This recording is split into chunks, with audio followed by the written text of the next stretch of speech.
Assalamualaikum warahmatullahi wabarakatuh. Perkenalkan, nama saya Andi Tenrieyeng. Saya adalah dosen pada program Ilmu Pendidikan Ekonomi di STKIP Pembangunan Indonesia Makassar. Pada kesempatan ini, saya akan menjelaskan salah satu mata kuliah yang saya ampu, yaitu Pendidikan Kewarganegaraan. Pendidikan kewarganegaraan ini merupakan mata kuliah yang didapatkan pada semester genap dengan jumlah muatan 2 SKS. Berikut ini saya akan mendeskripsikan mata kuliah Pendidikan Kewarganegaraan. Mata kuliah ini termasuk mata kuliah pengembangan kepribadian dan sebagai mata kuliah wajib di perguruan tinggi. Mata kuliah Pendidikan Kewarganegaraan membahas dan mendalami tentang pengetahuan dan pengalaman belajar untuk meningkatkan pemahaman dan kesadaran tentang rasa kebangsaan dan cinta tanah air, demokratis, menjadi warga negara yang berkepribadian Indonesia, berdisiplin, dan berpartisipasi aktif dalam membangun kehidupan yang damai berdasarkan nilai-nilai Pancasila. Adapun capaian pembelajaran mata kuliah Pendidikan Kewarganegaraan ada 5. Yang pertama adalah mahasiswa memiliki kecakapan dan kemampuan penguasaan pengetahuan kewarganegaraan. Yang kedua adalah mahasiswa mampu berkontribusi dalam menegakkan good governance dalam organisasi politik dan pemerintah guna mewujudkan masyarakat madani atau civil society di Indonesia. CPMK yang ketiga adalah mahasiswa mampu menguasai substansi pendidikan kewarganegaraan yang berkepribadian Indonesia, mencintai tanah air, menghargai kebinekaan, memiliki sifat amanah, dan kepekaan sosial yang tinggi.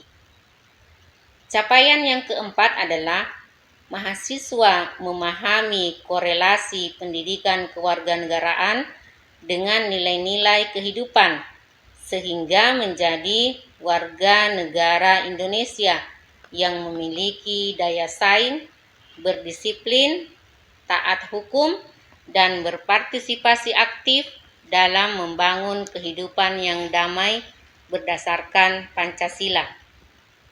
CPMK yang kelima adalah mahasiswa mampu menguasai aplikasi konsep kenegaraan untuk menjadikan warga negara yang baik, demokratis, dan menjunjung tinggi hak asasi manusia. Pendidikan kewarganegaraan memiliki 3 materi pokok, yakni demokrasi, hak asasi manusia, dan masyarakat madani atau civil society. Ketiga materi inti tersebut kemudian dijabarkan menjadi beberapa materi yang menjadi bahan kajian dalam pembelajaran pendidikan kewarganegaraan.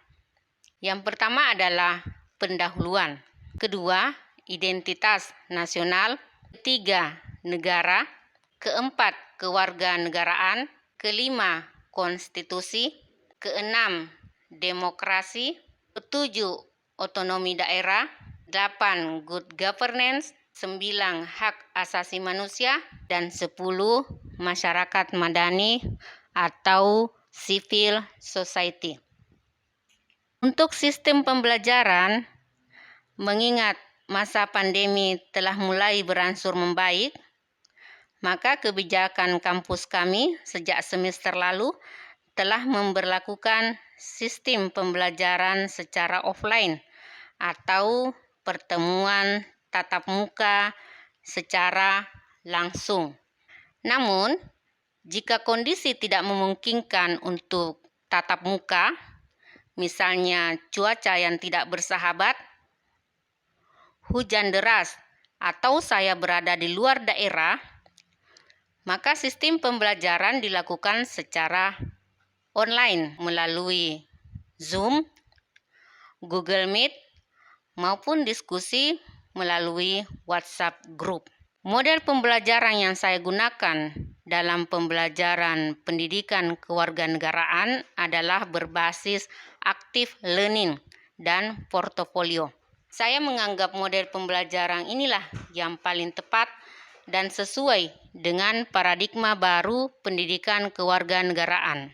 Adapun keunggulan dari paradigma baru pendidikan kewarganegaraan dengan model pembelajaran yang memfokuskan pada kegiatan belajar mahasiswa aktif atau active student learning dan pendekatan inquiry approach, model pembelajaran kewarganegaraan dengan paradigma baru memiliki karakteristik yang pertama, membelajarkan dan melatih mahasiswa untuk berpikir kritis. Yang kedua adalah membawa mahasiswa mengenal, memilih, dan memecahkan masalah.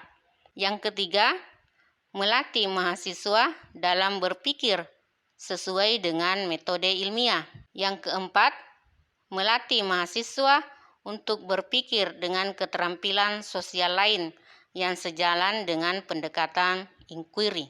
Dengan demikian, proses pembelajaran pendidikan kewarganegaraan di STKIP Pembangunan Indonesia Makassar tidak hanya diorientasikan pada penguatan civic knowledge atau pengetahuan kewarganegaraan, tetapi juga pada civic disposition atau sikap kewarganegaraan dan civic skill atau keterampilan kewarganegaraan. Ketiga kompetensi tersebut terintegrasi dalam rangka membangun karakteristik kewarganegaraan yang berkeadaban bagi mahasiswa sebagai warga negara dan warga dunia. Untuk sistem penilaian, komponen dan properti penilaian, ada tugas individu, ada tugas kelompok, ujian tengah semester, dan ujian akhir semester. Untuk tugas individu, bobotnya 20%, tugas kelompok 20%, ujian tengah semester 30%, dan ujian akhir semester 30%. Dengan jumlah total keseluruhan adalah 100%. Nilai akhir mahasiswa tersebut dapat dilihat pada aplikasi Simpadu atau Sistem Pelayanan Terpadu pada kampus STKIP Pembangunan Indonesia Makassar. Assalamualaikum. Pagi semua. Ya, saya lihat semua sudah siap ya. Semoga kita semua diberi kesehatan oleh Allah Subhanahu wa Ta'ala. Pertemuan kita kali ini akan membahas tentang identitas nasional. Tapi sebelum kita melangkah lebih jauh, kita mau cari tahu dulu apa pengertian dari identitas. Ada yang tahu apa itu identitas? Ayo. Ya, ciri khas. Ada lagi? Jati diri. Jadi, identitas adalah ciri-ciri atau jati diri yang melekat pada diri seseorang. Saya ambil contoh ya. Coba siapa namanya? Stefania Asyabu. Nah, silahkan berdiri. Jadi kawan-kawan semua harus lihat ya.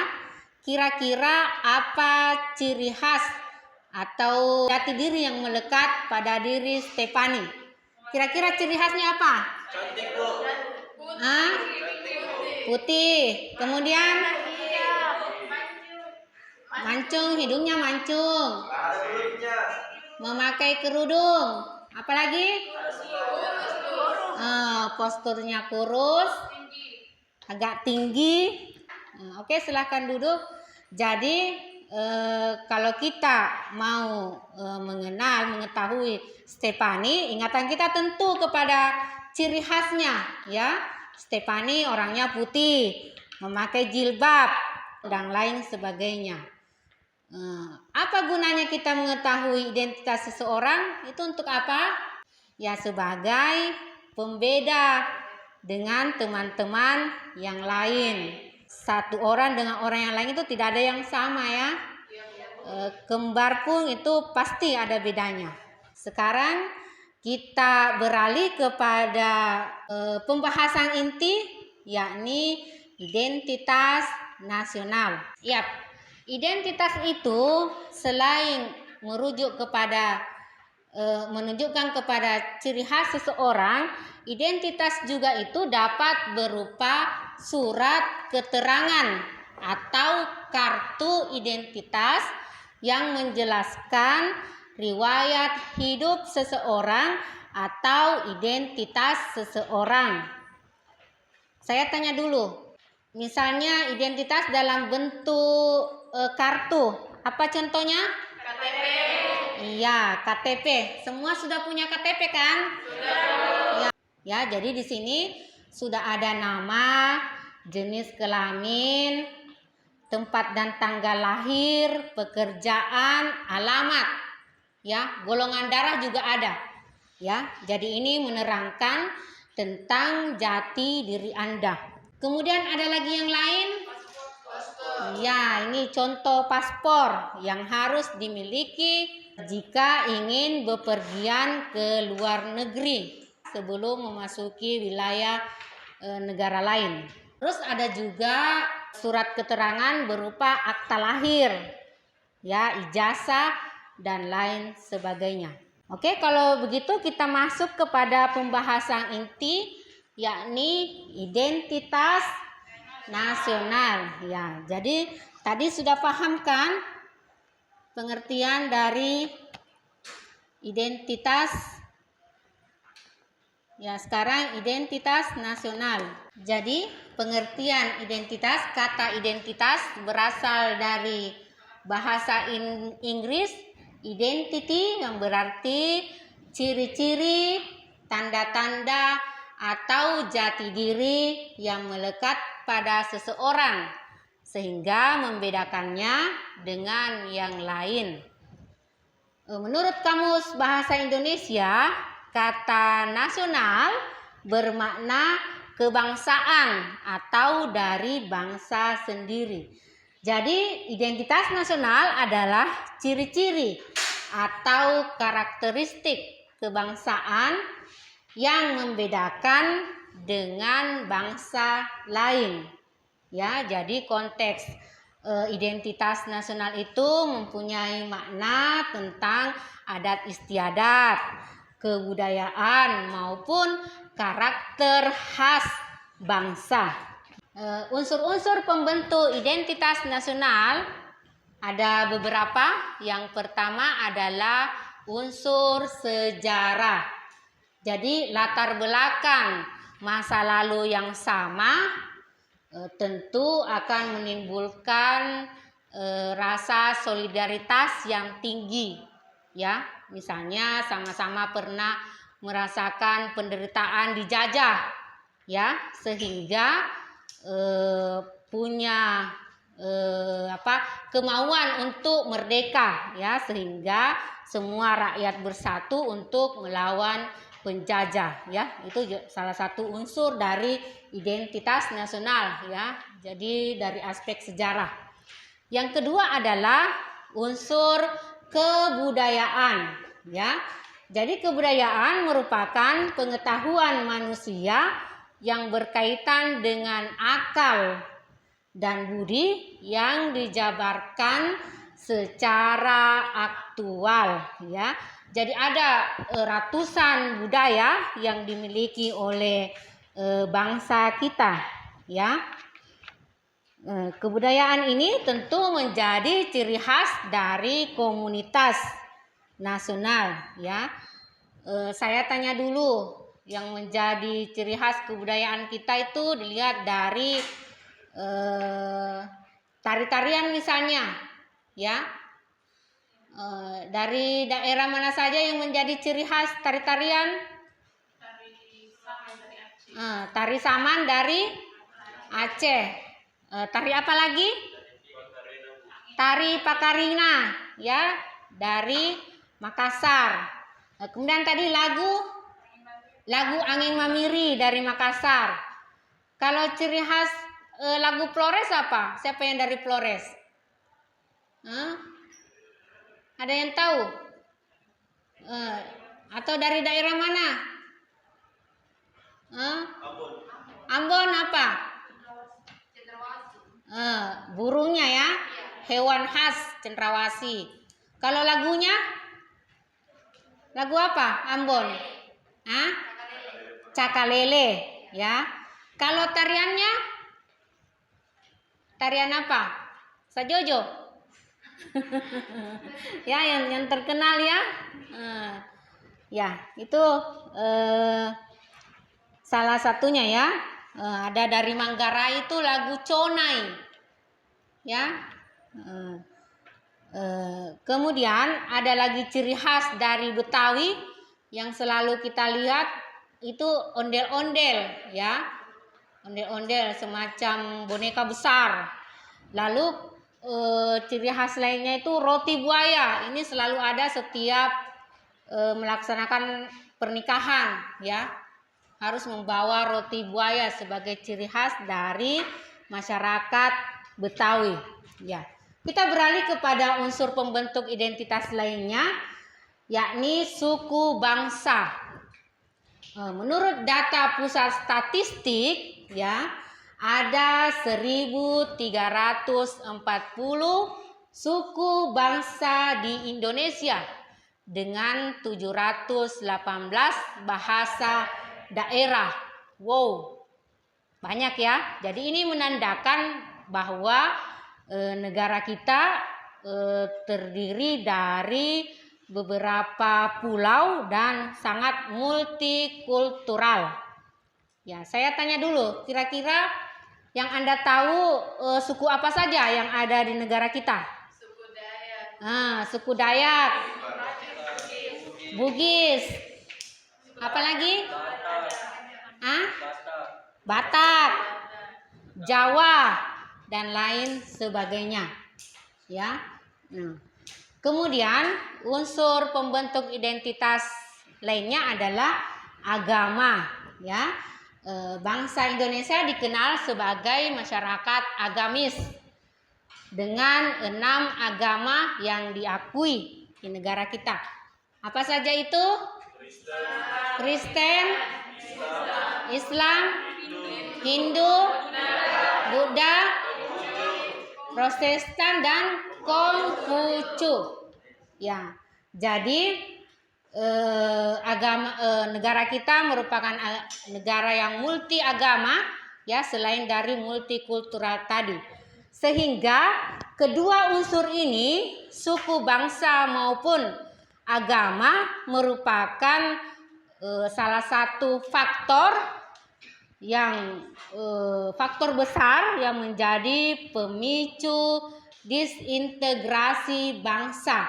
Jadi ini sangat rawan ya, karena banyaknya suku kemudian agama, sehingga besar kemungkinan bisa menyebabkan disintegrasi bangsa atau perpecahan, saling berpertikaian ya. Jadi kira-kira bagaimana upaya kita untuk mencegah perpecahan antar bangsa di negara kita? Ada yang tahu? Ya, sini dulu, Fahmi, silahkan. Pertama, saling menghargai antar sesama agama. Ya, bagus, saling menghargai antar sesama agama. Ada lagi? Ya, silahkan. Bersikap toleransi, Bu, dan memiliki rasa solidaritas. Ya, bersikap toleransi dan rasa solidaritas antar sesama. Ada lagi? Ya, silahkan. Menjunjung tinggi kemanusiaan dan menghormati hak asasi. Iya, menjunjung tinggi kemanusiaan dan menghormati hak asasi orang lain. Masih ada? Ya, jadi itu semua ya. Salah satu cara untuk mencegah timbulnya perpecahan atau disintegrasi bangsa ya. harus ada toleransi. Jadi saling menghormati dan menghargai antara satu dengan yang lain tanpa memandang agama maupun suku, ras, ya. Lalu yang terakhir adalah bahasa. Jadi bahasa merupakan unsur pendukung identitas nasional sebagai sarana untuk berinteraksi dengan yang lain atau antar manusia, ya. Di Indonesia terdapat beragam bahasa daerah yang tentu saja mewakili dari suku daerahnya, ya. Jadi kalau misalnya di Sulawesi Selatan ada suku Bugis, ada suku Makassar, maka bahasanya tentu saja memakai bahasa daerahnya, ya, memakai bahasa Bugis atau bahasa Makassar. Kemudian bahasa pemersatu di negara kita bahasa apa? Bahasa Indonesia. Iya, bahasa Indonesia. Jadi dari semua beberapa bahasa daerah, jadi ada satu bahasa nasional sebagai bahasa pemersatu bangsa, dan ini harus dipakai, ya, oleh seluruh bangsa Indonesia, ya. Jadi kalau kita tidak tahu bahasa Batak, kita pakai saja bahasa Indonesia, pasti semuanya mengerti. Lalu masih ingat tidak Sumpah Pemuda? Ya, tanggal berapa itu? 28 Oktober 1928. Ya, sebagai ikrar pemuda. Apa bunyinya, masih ingat? Ada yang ingat? Ya, Mirna, silahkan. Sumpah Pemuda itu berbunyi, kami putra dan putri Indonesia mengaku bertumpu pada air satu, tanah air Indonesia. Ya. Kami putra dan putri Indonesia mengaku berbangsa satu, bangsa Indonesia. Kami putra dan putri Indonesia mengaku berbahasa satu, bahasa Indonesia. Iya, jadi semua putra dan putri Indonesia mengikrarkan untuk berbahasa satu, bahasa Indonesia. Lalu kita beralih kepada slide selanjutnya. Jadi identitas nasional itu merujuk kepada identitas yang sifatnya nasional. Ya, tadi sudah disebutkan isi Sumpah Pemuda, bahasa nasional atau bahasa persatuan adalah bahasa Indonesia. Kemudian bendera negara adalah Sang Merah Putih, lagu kebangsaan Indonesia Raya, lambang negara Garuda Pancasila, dan semboyan negara kita Bhinneka Tunggal Ika. Apa artinya? Ya. Dasar falsafah negara Pancasila. Bentuk negara kita berkedaulatan rakyat, konstitusi negara, Undang-Undang Dasar 1945,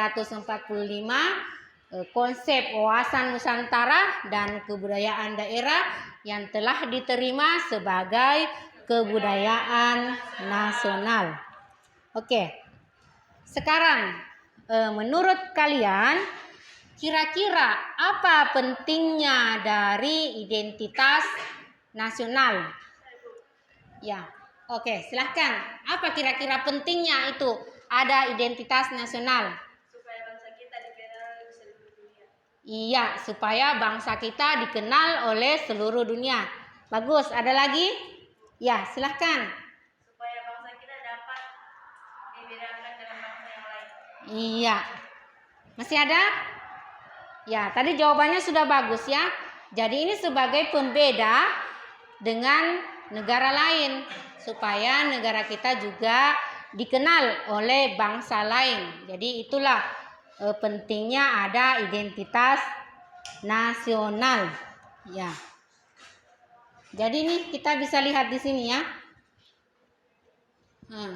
Pentingnya identitas nasional, ya, tadi sebagaimana sudah disebutkan oleh si Santi, ya, bangsa Indonesia dapat dikenal dan dibedakan dengan bangsa lain. Kemudian identitas nasional juga itu menjadi penting untuk kelangsungan hidup bangsa, ya, sehingga dapat mempersatukan negara dan bangsa. Kemudian yang ketiga yaitu untuk kewibawaan negara, ya, dan ciri khas negara Indonesia, ya, supaya bangsa lain itu mengakui kedaulatan negara kita. Selanjutnya, kira-kira bagaimana upaya kita untuk menjaga identitas nasional? Apa kira-kira yang kita bisa lakukan supaya identitas nasional kita ini dapat terjaga dengan baik? Ya, silahkan. Hakan Syukur, ya. Oke. Kita harus mengamalkan seluruh nilai-nilai yang ada pada Pancasila. Ya, mengamalkan seluruh nilai-nilai yang ada dalam sila-sila Pancasila. Ya, jawaban yang sangat bagus, ya. Hakan, siapa lagi? Saya, Bu. Oke, silahkan.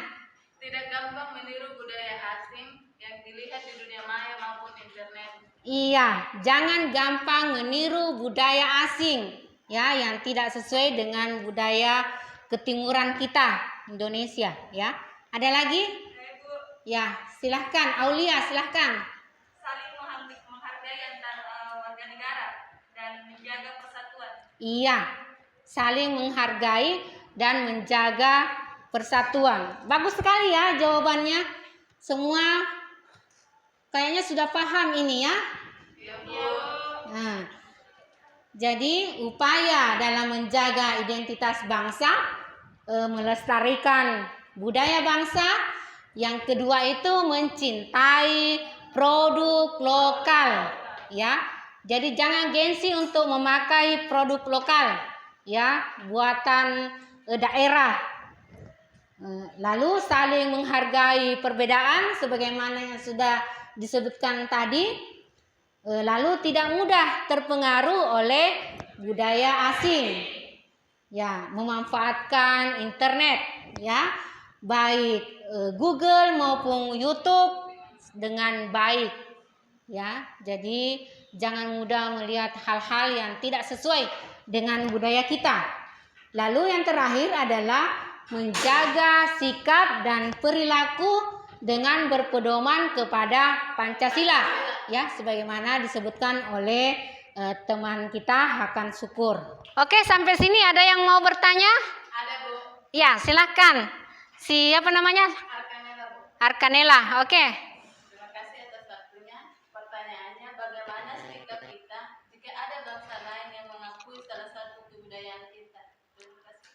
Ya, pertanyaannya bagaimana sikap kita jika ada bangsa lain yang mengakui salah satu kebudayaan kita? Ada yang mau bantu? Saya, Bu, Silahkan. kita harus menuntut pemerintah untuk meluruskan hal tersebut. Iya, jadi kita harus menuntut kepada pemerintah untuk meluruskan hal tersebut, ya. Ada lagi? Ya, Sahril. Kita harus lebih efektif memperkenalkan budaya kita. Ya, harus lebih efektif lagi memperkenalkan budaya kita supaya seluruh dunia tahu. Bagaimana caranya? Ya, melalui sosial media, ya, harus memperkenalkan bagaimana itu batik, kemudian mencintai batik misalnya dengan selalu memakai batik, ya. Jadi harus perkenalkan juga, ya, dalam kehidupan sehari-hari sehingga bangsa lain tidak mudah mengklaim akan budaya kita. Karena biasanya yang mengklaim budaya kita adalah bangsa serumpun kita sendiri. Jadi bisa saja budaya kita dengan budaya mereka itu ada kesamaan, ya, tetapi pasti ada ciri khas yang melekat, ciri khas budaya kita. Jadi bagaimana caranya? Ya, kita harus lebih mencintai budaya kita sendiri, ya, sehingga tidak mudah diklaim oleh bangsa lain. Oke, mengingat waktu, sekian dulu perjumpaan kita pada hari ini. Minggu depan kita akan membahas tentang negara, ya. Jadi saya minta kepada kalian untuk membaca bahan-bahan yang berhubungan dengan negara, ya, sehingga dalam pertemuan nanti lebih mengerti. Oke? Sampai jumpa lagi. Assalamualaikum warahmatullahi wabarakatuh.